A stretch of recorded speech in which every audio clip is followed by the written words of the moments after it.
La question orale suivante est donc de M. Bruno Lefebvre concernant le courrier adressé au centre culturel et suivi des modifications décrétales et réglementaires intervenues. Monsieur le député, vous avez la parole.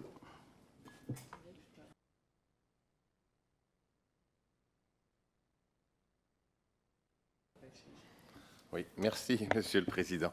Madame la Ministre Présidente, chers collègues, suite aux modifications décrétales et réglementaires apportées au décret du 21 novembre 2013 relatif au centre culturel, votre administration a transmis une communication ce 26 août dernier à destination des collectivités locales concernées afin de les sensibiliser à l'impact concret de ces changements, avec une attention particulière sur la transmission du décompte annuel des contributions financières ou sous forme de services accordés au centre culturel.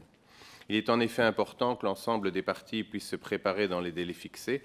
Vous le savez, les centres culturels sont des piliers essentiels de l'exercice des droits culturels par l'ensemble de la population et répondent à un besoin de maillage territorial et social. Pour les socialistes, il s'agit d'un chaînon fondamental des politiques culturelles et de l'éducation permanente.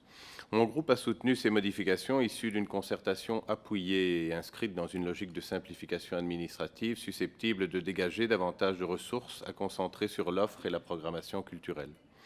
Une évaluation sera menée au plus tard au cours de l'exercice 2027. Mais j'aimerais d'ores et déjà vous adresser quelques questions. Avez-vous eu des retours suite à l'envoi de ce courrier vous alertant des difficultés pratiques? De mon côté, depuis le dépôt de ma question, j'ai eu effectivement quelques retours et notamment deux attentions particulières. La première, c'est sur la recommandation des 50% des contributions des collectivités associées qui sont octroyées sous la forme de subventionnement direct. Et donc là, il y a une véritable crainte et questionnement du secteur.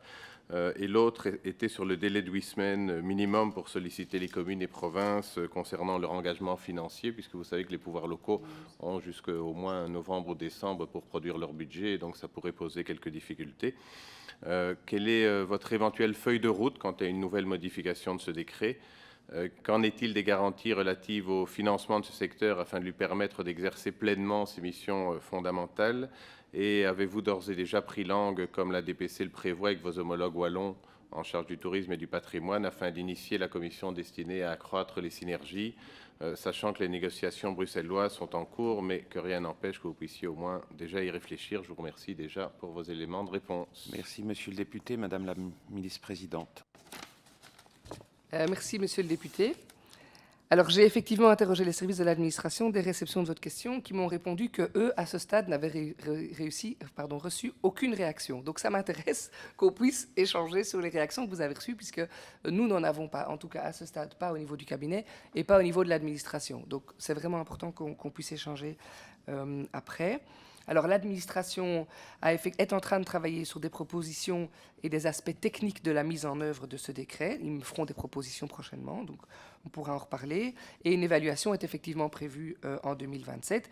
Nous verrons, en fonction des retours dont vous venez de me parler et des propositions de l'administration, s'il faut attendre cette échéance ou s'il est souhaitable de déjà apporter des modifications rapides.